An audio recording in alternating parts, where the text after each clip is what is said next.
How about now? Am I on yet? Oh, I'm getting on. There we go. Excellent. I have a brief announcement and sort of self-introduction as well. I was really pleased yesterday to see how successful everything seemed to go because I didn't have to organize this. But I am one of the people that helps organize BSides Vancouver, so I did want to announce that we've chosen our dates and we believe we have our venue all secured now. So we invite all of you that are able to join us on March 12th and 13th in downtown Vancouver to come out for our BSides and have kind of the other half of the calendar. Maybe we'll just keep going back and forth with BSides-Calgary so you don't have more than 6 months between some hacker fun. And would really enjoy that. My name's Chester Wisniewski. I'm a principal research scientist at Sophos, but what that really translates to for me is that I'm not tied to revenue and products and stuff, and I just get to do research whatever I think is interesting and is going to help.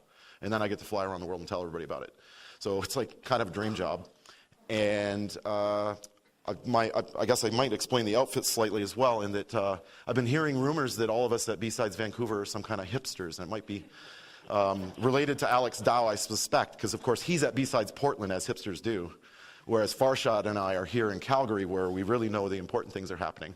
And so I wanted to dispel any myths that we're all hipsters at BSides Vancouver. So that's why I decided to try to blend in with some of the locals. So for the next hour or so, I hope to show you some disclaimers about my presentation. I hope to show you a demo for 90% of the next hour and not show you slides. But I have slides because working with malware and online things that can't be staged is like working with children and animals. And so you're not really sure that I can, not all of it always works. I tested stuff this morning. Everything was looking really good, although I just remembered that I forgot to reset my VM snapshot, but I'll do that for the VM part of the demo. The other disclaimer or warning is most of this is going to be on the dark web. And I've gone out of my way once again to avoid random pornography coming up on the screen, but it's incredibly difficult in many of the places that I'm going to show you today. In the last 3 or 4 times I've done similar presentations, 3 of the 4 I've managed to avoid any incidents that are unintentional. I promise you they're unintentional. But one time, in the one place where I didn't want it to happen, Singapore, is in fact where it happened. So that is a warning. If that will bother you, I apologize. If something comes up, I will try to switch away from it as quickly as I can. But I would like to show you kind of the real experience of what this stuff is, and be aware if you decide to do this on your own that you are likely to run into a lot of very, let's say not softcore pornography. So let me get started here. I do have a couple slides to kind of set things up a little bit. This started based on a lot of conversations I've been having with mid-sized companies around the world, trying to understand why they seem to be suddenly targeted and getting hacked like 10 times more than they ever were before. And it's simply economics, but I don't think everyone realizes that the reality is in 2005, if you wanted to buy an exploit kit or build a malicious document, build a malicious document to deploy some malware, that kind of thing, you were going to have to make friends in some underground Russian forums. It wasn't particularly easy to get access to them. Many of them were only Russian language. There certainly wasn't an open marketplace for any idiot to decide to be a cybercriminal. Many idiots tried, but they weren't all that successful. And sadly, some of the, those of us that are privacy advocates and things like that are pretty excited about things like Tor and Bitcoin. When they're used properly, they're amazing tools. But obviously the criminals, that has enabled the criminals to kind of have an open marketplace, as we all know. And what's changed is, we've gone from a few hundred people trying to, keep a low profile and target some high profile targets to make a lot of money with their skills. And we've transformed that into 25,000 idiots buying tools on the dark markets and just slamming this stuff into any network they can find. And that's increasing the quantity of attacks. And sadly, after leaks from the NSA and other things, we've seen an increase in the sophistication of these attacks because we've kind of got nation-state ideals now about how we might go about attacking people, and that's being sold as kits. And so that's what I'm going to kind of talk about and show you today. And I kind of, marketing didn't want me to call it So You Want to Be a Cyber Criminal, but I put it in the second slide. Because it's kind of that thing, like if you woke up tomorrow morning and you weren't one of us and passionate about security and had some ethics, and you've gone, hey, I heard about this ransomware thing on TV, that sounds really profitable. How might you go about it, right? Like how hard would it be to go from just random computer idiot that doesn't have any skills to someone attacking you and taking your money? So I'm going to kind of walk through that process, and starting on the left, you'll see a bit of, you're probably going to do some Google searches or look in some forums and go like, hey, I want to be a hacker, how do I do this? Right? And the very first thing you're going to discover is, well, if you don't have any Bitcoins, you're not getting anything. It's the lingua franca of currencies for the dark markets. So you're going to have to get some Bitcoins, and we'll kind of walk through some of the ways you might steal money to get some Bitcoins. And then once you have those Bitcoins, you need some delivery vehicle to find your victims. So you're probably either going to need to hire a spammer to send out some kind of malicious attachments or links, or you're going to need to hack some kind of web server, somebody's WordPress blog or whatever, to booby trap it to try to get people to download the malware or exploit them. Once you do that, of course, you'll end up delivering some kind of a virus or a malicious document, which will end up downloading, in the end, the ransomware, the skull. And then, of course, the ransomware is fully cloud-enabled, as all things are now. Goes to the cloud and gets keys and talks to the criminals and all that kind of stuff, and ultimately locks up your files and demands the money. So that's what we're going to walk through in the next 60 minutes, or probably about 40 minutes now. And I'll get started here. So we'll take a glimpse behind the curtain. And you're probably going to start out, as I said, if you don't really know anything, you're going to start out with search. So this is a screenshot. I'm just going to jump to the real thing here and see how this goes. So I've got a few things open. I've got my Grams search open. This is today's Grams. Sometimes they have a Grams doodle, not saying that they're copying a certain company in California with their search, but their logo looks remarkably similar to a large company that starts with a G. And actually on 420 day, I wish I'd had that screenshot in the slide. I forgot. I took it out for Singapore. On 420 day, they had this phenomenal marijuana graphic of the Grams logo that was just, it was pretty incredibly amusing. I don't recommend ever clicking I'm feeling lucky when you're doing this, but you might go, I don't really know what I'm doing, but I might realize that phishing is important. So I'm going to go how to fish. See what we get. Internets don't fail me now. Oh no, the internet has failed me. I have a question mark. This was happening to me yesterday. I'm having problems with my own company's Wi-Fi at your event. We supplied the Wi-Fi for BSides Vancouver, or BSides-Calgary, and BSides Las Vegas, for that matter. And my computer's the only one that seems to not be able to stay connected. Let's try that again. This is why I have slides. One more time, come on. Meanwhile, point is, while that's loading, or not loading, you can just basically search for how to phish, how to hack, how to get into ransomware, all these things, and they literally are selling ebooks for between usually $3 and $5 US that'll show up on these markets. Oh wait, there we go. Oh, there we go. How to phish credit card information is the top result today. It's a little different every day. You might go how to phish, or you might go, how to hack. And then what are they selling these? So by default, it shows you the price in BTC and Bitcoins. It's 0.0004, the ultimate guide to travel hacking. That one's actually probably a real book that's just stolen on this particular market. How to hack a credit card. Let's see. So we can go over here, and well, they don't list Canadian dollars. The other market I'll show you in a minute. They actually do allow you to display the prices in Canadian, which is rather convenient for us. But we can see in U.S. dollars, what are we at? $2.45 for this how to hack a credit card guide. How to hack almost any MSN account. Now, I would assume how you hack an MSN account is like download any password dump and then log into MSN. This stuff, literally, people are selling these handbooks. Now, of course, none of this is illegal, right? Telling people how to do these things. I mean, we've had the Jolly Roger and the Anarchist Cookbook and all kinds of things for years, right? It's not like a particular revelation, but if you were getting started, that might be how you might get going. But what we really know is that we're going to need some cash, and it's probably easiest to use someone else's cash. So we'll probably want to buy some stolen credit cards. So I pulled up, this particular site is very popular with for stolen Canadian cards. Now, as a good security researcher, I don't know my password, so 1 second. Go pass, Red Spider. Now I'm going to have to change all these passwords because this video is going out. And I have to refresh this first because the CAPTCHAs are only valid for 30 seconds, and I always forget that, and then I can't log in. 53596. I'd like to do this stuff ahead, but a lot of these things time out very quickly, so I have to do it live. Here we go. Red Spider. So this is a live credit card forum. They specialize in U.S., Canadian, and British stolen credit cards. And we can, if you follow on the left-hand side of the screen, you'll see sort of their news feed. In fact, the 20th, is that today? Yeah, there you go. So there were some fresh cards posted today. 41 new UK cards were posted this morning. They, kind of have a news and announcements on the site. What's more interesting is sort of how these markets function like real markets. And on the right side of the screen here, you'll see you get a 50% discount if the credit card expires this month. If it's more than 4 weeks old, if it was stolen more than a month ago, you get a 66% discount, right? Because the banks catch on to where these cards are being stolen and often proactively cancel them. And the one that, is it on the screen? Oh, they took it off.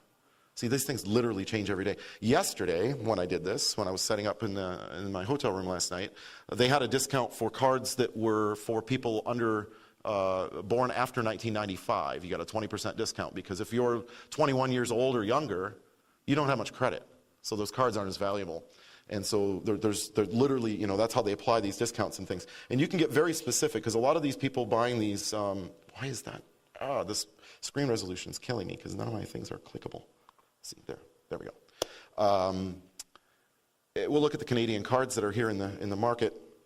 And you can see, you can search by province, by bank, by postal code, by lots of different types of criteria.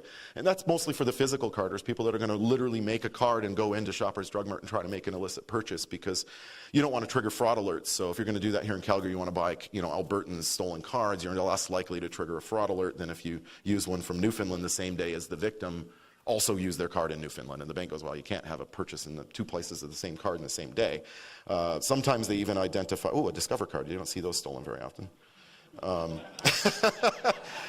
it's true. I mean, I do this a lot, and I don't usually see Discover. There's usually a lot more Amex and a lot less Discover. But you can see they give you partial card numbers, expiration dates, a lot of information about the victims, including their postal code. And if I were the banks, I would be sitting on this site every day looking at it and just taking all those, because it's not hard to correlate the amount of information they provide with who the victim would be, so you could cancel these cards. I don't know if the banks do that or not, but I certainly would if I were in risk management at the banks. We also see this chart of what other information they have from the victim, phone, mother's maiden name, social insurance number, driver's license, etc. That information is used for social engineering purposes. If this is a chip and PIN card, I may need to reset the PIN, or I may choose to reset the online banking login or the online credit card login. In order to do that, I need to be able to impersonate you, in which case, of course, knowing your mother's maiden name is the golden key that will unlock all financial institutions and allow that to happen. So that's kind of how that worked. Now, while I was doing this research, I have a tendency to like to search for the word Trump on anything I'm doing just to see what happens. And I found this, Trump dumps, making dumps great again. So this is a competitor to Red Spider and another stolen credit card market that's the Trump Dump Store. And the Trump Dump Store looks remarkably like a TD Canada logo. I'm not sure if that's intentional, if they took the TD Bank logo and modified that a little bit there. But I have to give them credit for much better branding than any of the other credit card markets that I've logged into. So now that we've got some money, we can buy some Bitcoins. There's my emergency backup slides. Now you might say, well, how did they get all the credit card data? And I actually accidentally, while doing this research, got phished by these same guys that were putting the cards in there. So I got this email while I was traveling. You can see my screenshots are from my Android, and saying my credit card had been charged $6.95 from the Apple Store for Clash of Clans, and if it wasn't my purchase, I should click the link. And of course, I clicked the link. And this is what I got. And as you do, I logged in as Donald J. Trump at whitehouse.gov. And my password was Orange Monkey. So I did that, but the URL, which you can't really see because of the lighting in here, but the URL was appleid-apple.com, and then a long hexadecimal string, and then ultimately on the second screenshot, I went and looked at what, where it really went, and in the end it was connectionac.com, so some hacked website that they were using to host this phishing kit. And so once I logged in as Donald, I was told that my Apple ID had been locked for security reasons, and that I needed to unlock my account. Fair enough. And then you might notice, well, you probably can't because the print's really tiny, but if you could read that, you would notice that every one of those blanks lines up exactly with the things on Red Spider. And in fact, the information I input, fake about Donald J. Trump, showed up on Red Spider within minutes. So that's one of the ways these credit card marketplaces are populating these things. It's not just about mag stripes at Burger King anymore, right? It's mostly phishing oriented, where they convince you somehow that they're your financial institution or their PayPal or their Apple, places where you're accustomed to getting your account locked, sadly. And then lastly, at the very end, they ask you to reset your security question, ask for your mother's maiden name and your passport, conveniently enough. And then once it's complete, they actually redirect you to the real Apple site so you can log in, and of course it works. So it's a very convincing social engineering scam and ruse in order to collect credit card data. So this is some marketing for some other things. So now that I've got money, I probably, is there one missing in there? No, okay, right. I also need to build some sort of malicious payload to send out to my victims. I need to exploit them in some way. There's a lot of kits available. This particular one is called Offensiveware. You can see they've got a budget version for $49. What the budget version is one that builds these Excel spreadsheets and Word docs that have the enable macro, right? You have to run the macro. There's no actual exploit, right? It's just a malicious macro that doesn't run until you allow it to, and then it goes and retrieves a payload. Whereas the $290 premium version, you get what they call silent exploit, which is an actual exploit.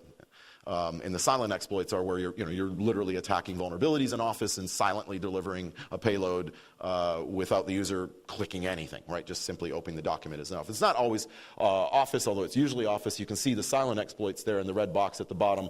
Silent doc, and auto refud big output. I don't even know what that is. Keep in mind, FUD doesn't mean what you probably think it means. FUD usually in our business means fear, uncertainty, and doubt. When we're looking at the dark markets, FUD means fully undetectable. So they're talking about your malware not being able to be detected by any antivirus, and that's what FUD means. And then you can see at the top, the non-silent exploits include things like PDFs and other types of documents where you're actively choosing to run JavaScript or actively choosing to run macros. So I've got a malicious document I can build with those, and we'll actually do that in a minute in my VM. I'll show you. I've got a few of these document builders, so we'll walk through and build a few malicious documents, show you how they work. But now I got my malicious document, I probably need somebody to spam it out, because I'm an idiot. I don't have a botnet, and I don't know how to build one. So I'll just go searching on the forums for somebody who does have one and wants to sell it, and I found Say What? He was selling his spamming services, features, random text in subject and letter, attachments, good inbox rate. My service is 100% inbox depending on your leads, letter, attachment, and header. You need 80 to 90%. So he's promising basically an 80 to 90% inbox delivery rate past spam filters. His price is $2 per 1,000 leads. So for every $2, he'll send 1,000 mails, but minimum order is 100,000 emails. He's not going to mess around for less than $200. Only Bitcoin is accepted. And he's got a few rules. He doesn't have a lot of rules. He's got a few rules. The main rule is no child abuse content. And the last rule there is if your attachment is a malware, it should be 100% FUD. Won't be responsible for inbox delivery rate. So if you're going to deliver malware, he doesn't give you a promise about delivering the mail because antivirus might block it, and that's not his fault.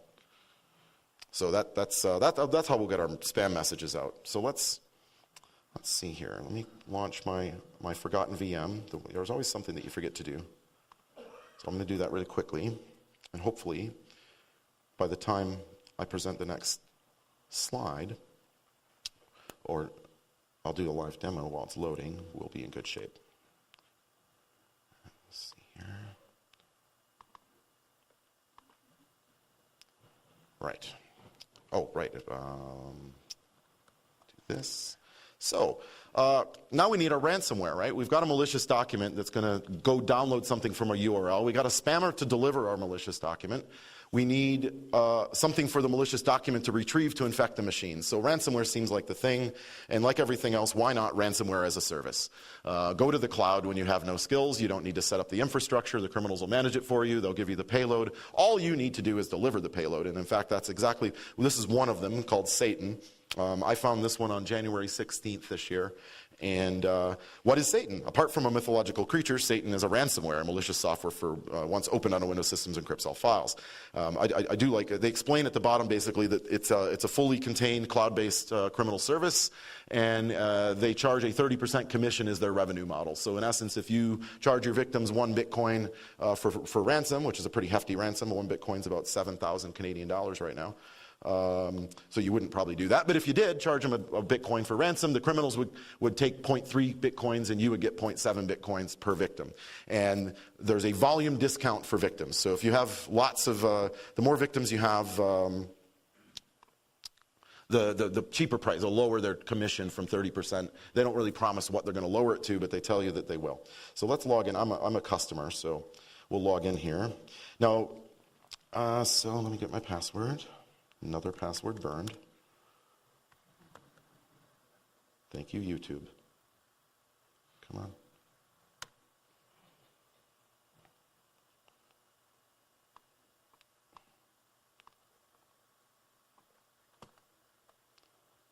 Oh, it's being very slow. Oh, my internet went wonky again. Sorry. That's genuinely my fault. I did some sort of update the other day, and it started making my Wi-Fi funny, and there's no wired connection, so I'm...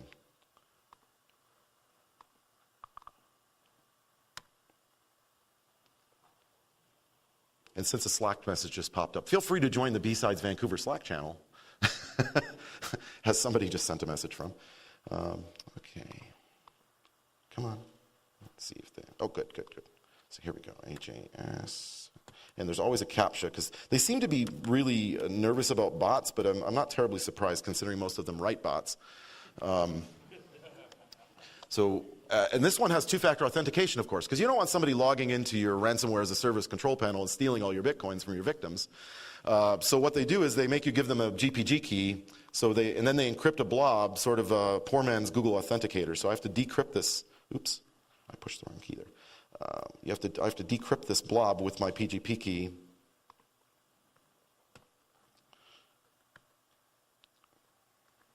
To log in. So there we go. There's like our authentication code. Put that in.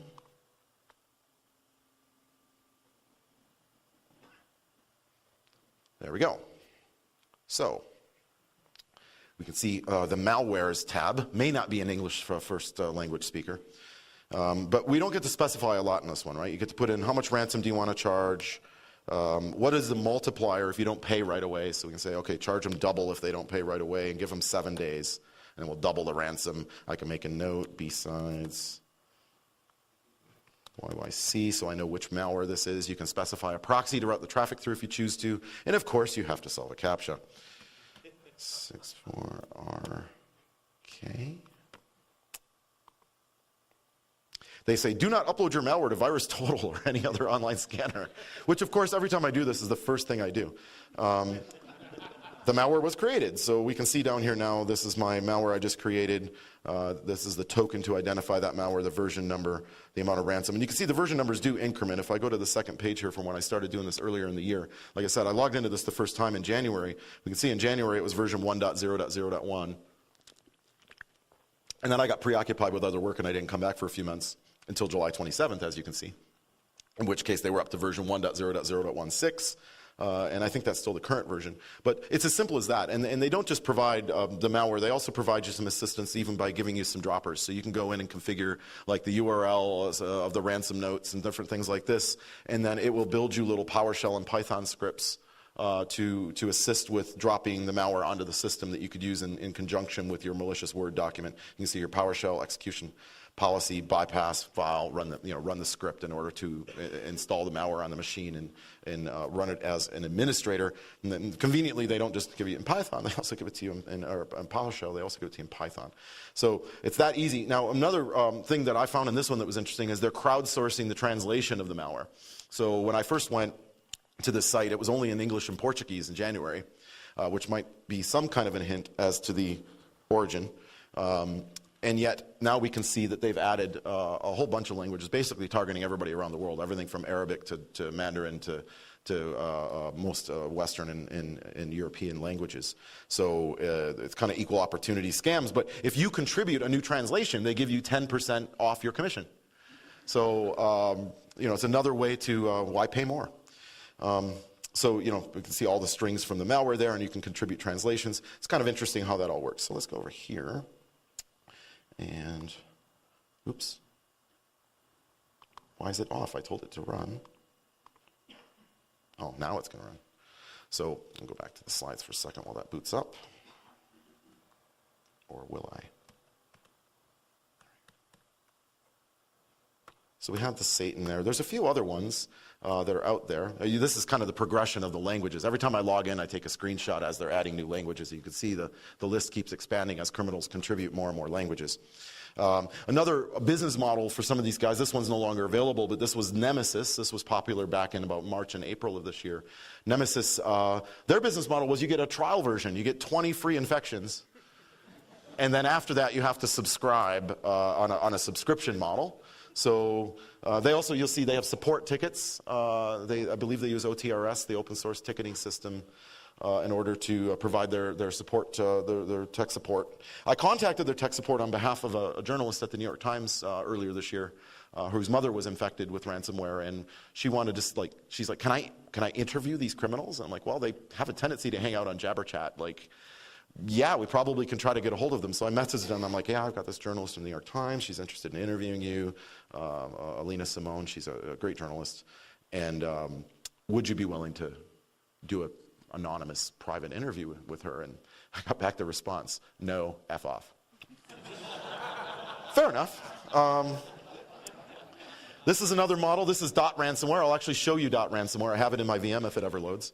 And .ransomware was just, one-time buy, right? $500, you get the source code. It's up to you to figure out how to evade antivirus. And, you might need a few more skills, but easy setup. Low requirements, infects Windows XP with no problem. Lots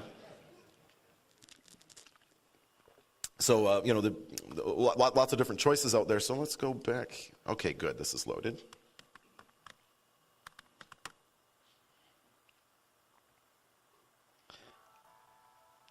Oh, I should have hooked up the sound so we could hear the Windows 7 start noise. We have some builders, right? So let's look at the malicious document builders.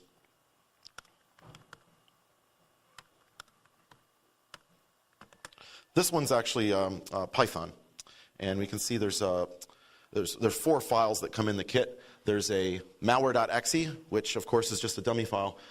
That's where you would put your file you downloaded from Satan, where you created your ransomware on the ransomware as a service. You'd plop that down in this folder and call it malware.exe. There's a Python script, which is the actual builder tool, f.py. There's an exploit sample. So this is actually the exploit sample is the Word doc with the malicious code attacking the Word vulnerability in it, but without the malware injected into it. So it's like a Word shell waiting for the payload to get inserted into it.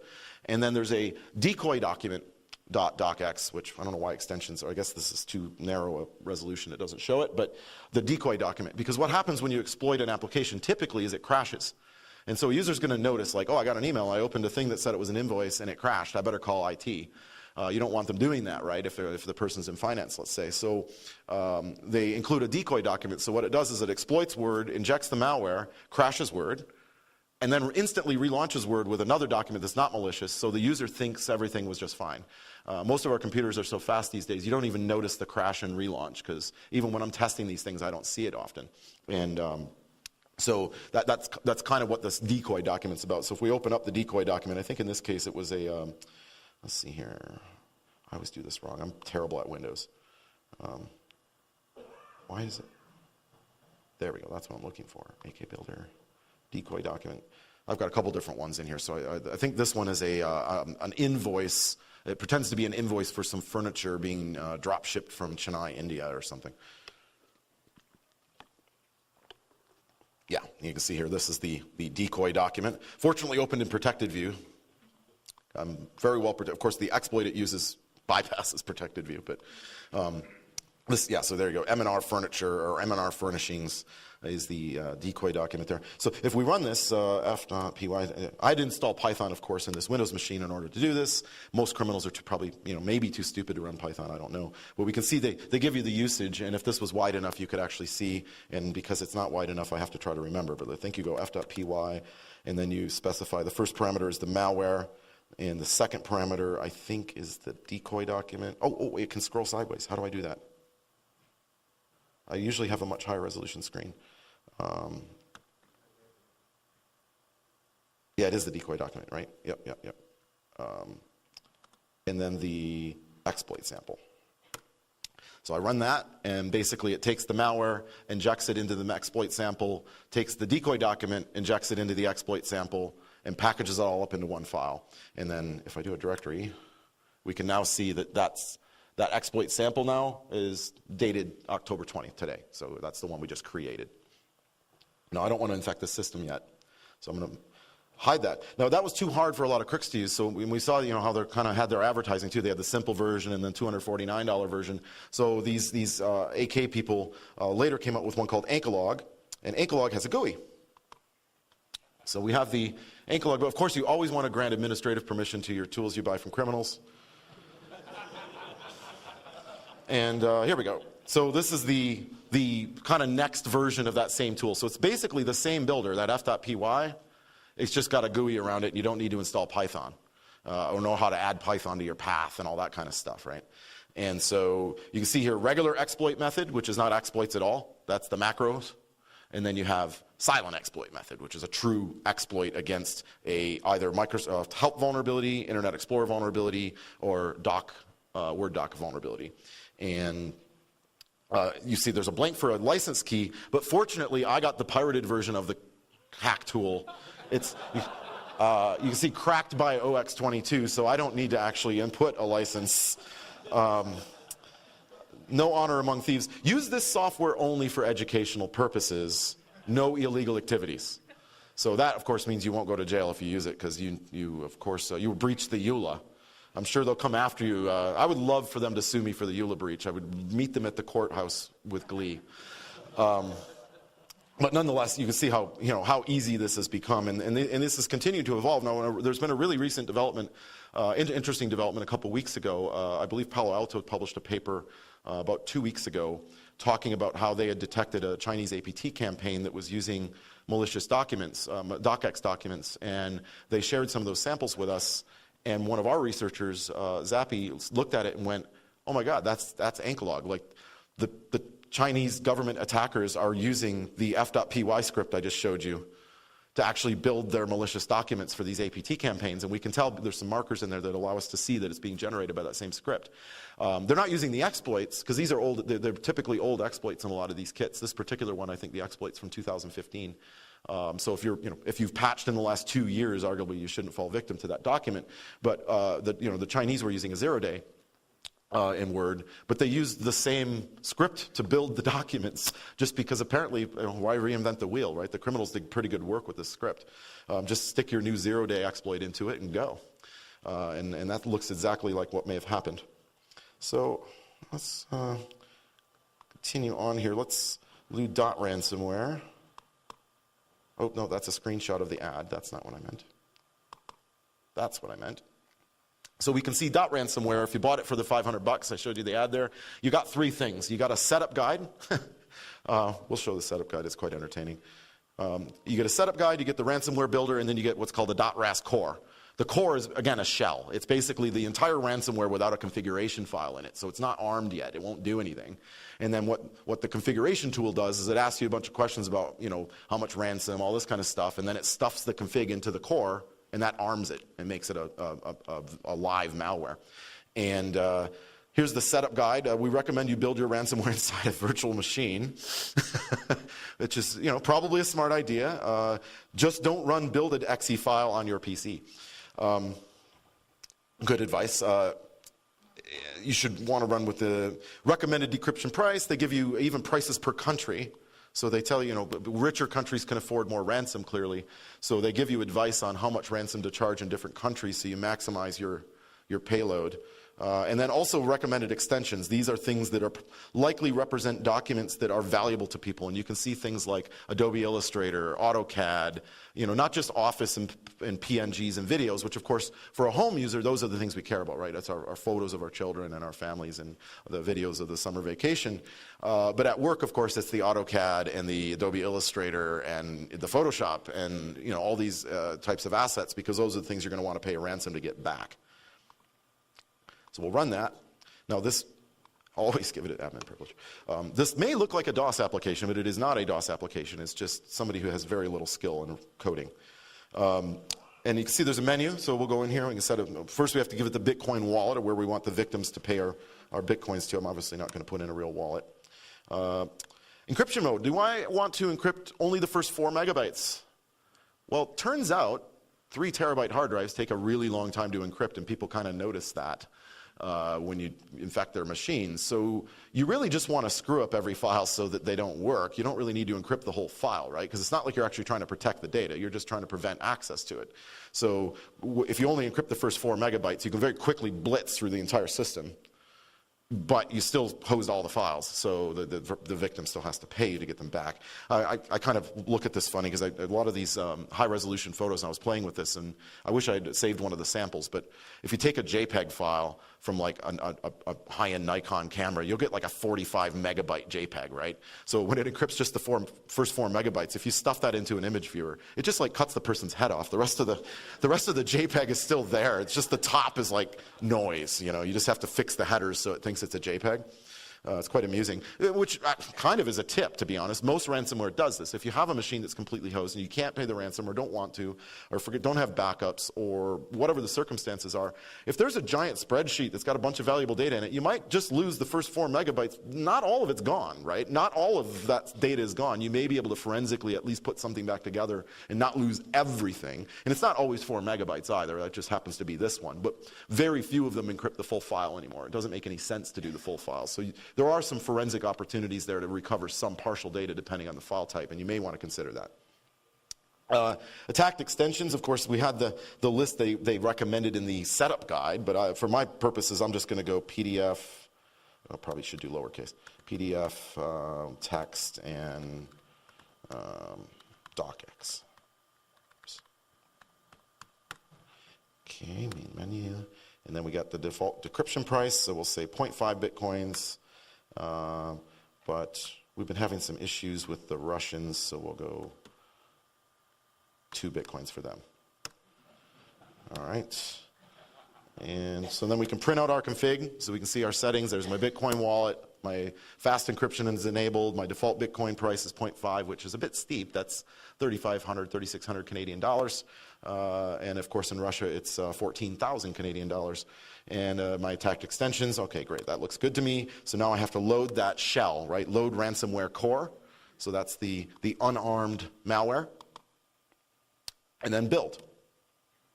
Success, okay, good, because this fails about 1 in 5 times, so that's good. We've got a tracking ID for this particular malware, so we know which one it is if we're building multiples of these and sending them out to different victims at different places, or maybe for different criminals. And now we'll close that up. Let's go, let's do that.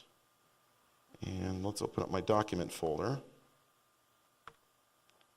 So there's my documents. These are dummy documents, obviously. I have a press release announcing how amazing I am and some quarterly sales results to make sure I make quota. And we'll run the newly armed core. We can see the date stamp is today. That's the one we just built, 8:36 a.m., which is Pacific Daylight Time. Run the malware. And you should see the extensions changed on the file types. There you go, -1PZ. And then in a second, the ransom note will pop up. Strangely didn't pop to the front, but there you go. Your data was locked. And it's as simple as that. So, I mean, these tools are incredibly easy to use. They have GUIs, menus, everything included, including a setup guide that you can read if you're not quite sure how to operate it. I didn't even realize there was a setup guide until I'd done this 10 times. So it's you know, kind of self-explanatory how to infect people with these things. But that's how it works. And you can see the files if we open them up, documents. These are pretty well jumbled. Open. Do not use the web. Why would I ever trust Microsoft to tell me what file to use to open a malicious file? But yeah, you can see it's clearly not a PDF. So, all right, let's go back here. So now that we've got some victims, we've infected, you know, we've got our spammer to send our malicious document with our ransomware payload. Now we've got the money rolling in, but we probably don't want to go to prison. So we want to be careful with those Bitcoins, because it turns out, you know, Bitcoin is the most trackable currency ever. People seem to think it's anonymous when, if they even have a concept of what the blockchain is, they would understand it's the exact opposite of anonymous. So there's Bitcoin tumblers. And these are just a few of the ones that I found in doing my research. I quite like the Mr. Clean Bitcoin tumble. Some nice imagery there. We also have the bit launderers and the Bitcoin Fog Company. Now, I'm a pretty paranoid guy. I'm probably more paranoid than most of the criminals because they seem to be going to jail more frequently. I suspect law enforcement's running these tumblers. And I certainly would be. If I were a federal agent being asked to investigate these crimes, I think the first thing I would be try to set up the most popular Bitcoin tumbler. Because once they're tumbled, they are incredibly difficult to track. And tumbling, in essence, is just literally taking a whole bunch of different people's Bitcoins, putting them into like the thing where they do the lotto draw and mixing them all together, and then giving you somebody else's Bitcoins back out the other side, right? And that's you know, a very basic form of Bitcoin money laundering. And there's a lot of these services. Just doing brief looks when I was putting this presentation together, I found 40 or 50 of them in a few hours. So there's a lot of different people doing it. And there's a lot of faith in using a Bitcoin tumbler, because you're literally giving someone your money and you don't know that they're ever going to give it back. Like, there's no escrow, there's no way to know, right? You're giving them your Bitcoins on a hope and a promise that they're going to give you somebody else's Bitcoins back, and that they're not the FBI. So that's a pretty big leap of faith for me. But obviously the dark market people that have been arrested over the last couple of years clearly were more trusting than I am. So you probably would want to launder your Bitcoins if you were doing this. And then I'm paranoid. Like, even after laundering them, like, what if it was the FBI running the Mr. Clean Bitcoin laundering service? This is a very common tactic as well, which is, this looks terrible. Let's show you live. This is called the Tor Warehouse. And this is another way a lot of these guys are laundering their money. And if, in fact, this is better than my screenshot, because, of course, the iPhone 8 is here now. And the screenshot's about a month old, and they didn't have the iPhone 8 in the Tor Warehouse yet. But the Tor Warehouse is a marketplace where you can buy stolen goods and sell them on eBay or Craigslist or Kijiji or this kind of thing, right? And that's another step in the laundering process, right? Use the Bitcoins, buy stolen goods that are high value, like Apple stuff and Samsung Notes, and, well, let's see what they have. A pretty good deal, right? I mean, iPhone 8, 256 gig at only $399. Yeah, and the new Apple TV, 4K, $99. The watch, you get they cater to Bitcoin miners. There's a lot of GPUs in these marketplaces selling these things for the Bitcoin mining crowd, and anything that's got a high value. Sale limited time only on the iMac 5K, $699. So you might say, well, how does this all work? Well, let's look at the FAQ. Or actually, is it the About? I forget which. This site is a treasure trove of humor. Well, there's a part of the FAQ is, why are your goods so cheap? Oh, it's because we only buy the finest merchandise from thieves. Well, I mean, this is the thing that, Tor and Bitcoin has emboldened these people to be able to stand out in the public site and behave this way, which obviously in normal society would never be acceptable. My internet broke again. Turn off. I wonder is this the crack vulnerability? Is somebody trying to? Oh, this just started when literally the day I left Vancouver to come out here on Wednesday, this problem. And so let's try that again. Oh, wait, I still don't. There we go. The problem is every time that Wi-Fi goes down, it breaks all my Tor circuits. And so then the Tor browser has to reestablish circuits into the dark web, and that often takes a few seconds. But they also have customer testimonials. Things like, I bought stuff on other dark web markets and got ripped off, and I was skeptical, but I tried it, and wow, time for some unboxing therapy. I wish it would show up, but oh wait, here we go. Why are your products so cheap? Our pricing structure becomes easy to understand once you're aware of the ways these products are obtained, by buying them from thieves. And then they explain why they don't sell them on eBay and how can we trust you? And so I guess it's illegal to use your store. What if I get caught? It's like, well, don't rat on us. Do you provide tracking numbers? Who do you ship with? If you join the members circle, you can get discounts. That's another step in the process of the money laundering chain. I'm doing okay on time because I'm almost done. Now, this has been a lot of work, and I've been pretty stressed out about all this, so I really could use a holiday after all this, but of course, why pay for a holiday when you can do it the easy way? So let's go to Dream Market. Oops, let me log into Dream Market real quick. There's some always interesting things on Dream Market. What do I need to do here? Go pass and Dream. And, oops.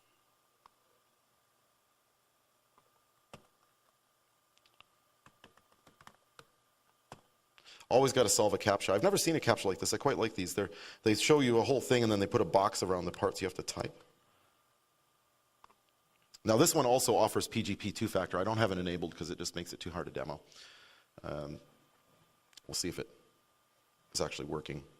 This site has been up and down lately. The rumors on Reddit are the FBI is running the site. I don't really care because I'm not a criminal. We can do a Trump search if it comes up. It's always good. No, it looks sketchy. I'll try one other URL. It's been changing URLs a lot lately, and there's been some phishers targeting them as well with fake ones, trying to harvest other people's credentials. So there's been a lot of, Alphabay went down, Hansa Market went. Alphabay was run by a Canadian guy in Thailand, and he committed suicide after he was arrested, so we won't probably ever find out really what was going on down there. Hansa Market was shut down by the Dutch police, so these demos have been getting harder and harder as the year's been going on because a lot of the dark markets are getting shut down, which is fantastic for society, but it's terrible for my demo. And this morning you can see the Dream Market clearly loaded this morning because this was this literally, I loaded this when I was setting up my laptop here on the lectern this morning, and it's. Oh, wait, that one of the mirrors might be up. They've been getting DDoSed is the problem. They've been putting up all these extra CAPTCHAs and stuff because the crooks have been getting DDoSed. And no honor among thieves. It's not? Oh, good. Thank you. So I'm glad somebody's paying attention. Let's try that again. All right. I'll wrap up in just a second if I can not make copy and paste errors. Good, okay, the mirror is working. Excellent. So we'll set our currency to, it's Canadian, there it is, $7,417 to the Bitcoin right now. And I don't know who names the marijuana strains, but they've got a lot of creativity. Let's see here, we'll do our Trump. This is one of my favorites. Trump-shaped ecstasy. That's bright orange. Bright orange Trump-shaped ecstasy. You can't make this stuff up. And it turns out, I did a little research on other ecstasy on this market, and you pay about a 30% premium for the orange Trump-shaped ones. But, as you do, ships from the Netherlands, where else would you get Trump-shaped ecstasy? That wasn't what I meant to show, but nonetheless, all this stuff is available to buy on these things, right? There's one of the more popular ransomware kits out there that we wrote a white paper on recently. It's called Philadelphia. Here's somebody selling a pirated version of the Philadelphia kit on Dream Market for $18.54 Canadian. See a screenshot. It's fully GUI enabled and includes a whole bunch of proxy, automatically set up proxies. And somebody I'd heard had hacked it to even set up like an automated Amazon AWS proxies, where it'll create a bunch of Amazon AWS instances and route traffic through it to try to disguise your origin. So, you can really search for almost anything on here. I mean, you do have to be careful. Like I say, sometimes there's some undesirable things show up in the search results. But if we want to get out of town, though, we probably might take Uber to the airport. So let's do a quick search for Uber. Here we go. Hack Uber and become a fake driver. That's one way to do it. So some ways to convince Uber that you're actually a driver when you're not. I was hoping for more like a free ride from Uber.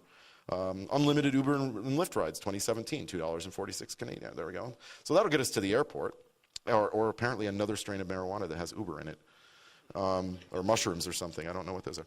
So so we could get, we could become a fake Uber driver and probably get an Uber ride to the airport. That might be good. We're probably going to need a passport once we get there, so we'll have to acquire some passports to see what we can get here. We got a Spanish one for $43. These cheap ones aren't really good for much. I like having, I bought one because I wanted to see how good they are, and they're not that great. The under $50 ones are pretty low quality, but they're great for like when you're checking into that foreign hotel and they insist on having your passport, and you're like, yeah, my passport. Here you go, take this one. They don't care. They were just told we're supposed to take your passport, so I, make them happy. It's always good to have a few extra passports around. This is, you're going to pay more money for the good quality ones. You can see this one's $1,237 Canadian for one of the high-grade American ones. In addition to that, you search for passports and things like that. You'll also find people selling high-quality Photoshop documents of all different types of documentation from around the world, driver's license, ID cards, passports, etc., so that you can have them printed locally by your friendly neighborhood printer if you don't want to purchase the real goods directly. You can see that here you go, 10 gig of PSDs, fake bills, scans, passports, DLs. Another thing you'll see is people selling scans of passports. So those same people at the hotel that you think I'm picking on for giving them my fake passport, when they put your passport on the scanner when you're checking in, they're selling those scans on the dark market to anybody that wants to buy them. Who's paranoid now? And, I don't really want to spend my hard-earned Bitcoins on airline tickets. So let's see if I can get a hacked Aeroplan account. There we go. For $1.23, I can have somebody's stolen Aeroplan miles. Now, of course, I don't need them. I have over 1 million Aeroplan miles for my job. I travel constantly. But again, right, I mean, everything is available at your fingertips if you desire it. And, if you're going to buy things like Rolexes and stuff, I recommend very carefully checking the spelling. I did find a lot of Rolexes with 2 L's. Maybe not genuine merchandise, but to kind of conclude, this is incredibly easy, sadly. I mean, in an hour, I kind of explained how I could conduct an entire attack, and if I didn't have to explain it to you, and if I hadn't forgot to reset my VM, I probably could have done the whole attack in about 5 or 6 minutes. And now, granted, I'm skilled, so this idiot might take a day to do it, but that's the thing. It's not a lot of effort, it's not a lot of energy, and there's step-by-step ebooks that you can put on your Kindle to tell you how to do it. And that's why we're seeing so much of this and why we have to stay vigilant, even if we're small companies.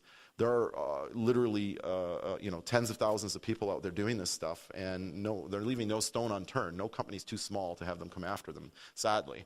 And we really have to bolster our defenses and remind ourselves that this has become weaponized toolkits that are available in the open market. And sadly, in most countries in the world, it's legal to sell these tools, right? Including Canada and the United States. It's illegal to use them. But it's not illegal to make them, because you could argue, if you wanted to argue it was illegal to make them, you would have to put Metasploit in jail, because that's all they're saying, right? Well, we're just building a kit. Like, what's the difference between Metasploit and an exploit builder? I mean, tech support? So that's a challenge, right? That's why a lot of these people do it. They don't want the risk of going to jail, and they'd rather sell the tool to some other idiot and let them take the risk. And a lot of them are going to jail. We're having far more success putting people away than we ever have. There's been more arrests in 2017 than I recall cumulatively ever in this space, and specifically in the criminal space. Not the controversial things like Malware Hunter at DEF CON, but like genuine criminals that we should be quite pleased are behind bars or off the streets. And it's been increasing lately. We're finally getting a rhythm between Europol and Interpol and the FBI and the RCMP and the Australian Federal Police, etc., where when we know somebody is truly bad, we're able to take action, and we're starting to have a lot more success. So don't be discouraged, but I also encourage you not to become a ransomware entrepreneur tomorrow. And on that, I will conclude my talk. I hope you found that entertaining and informative, and thank you for being generous about my mistakes and my glitches and my problems. But I think I was able to provide all the content, and I hope you enjoyed it. Thank you.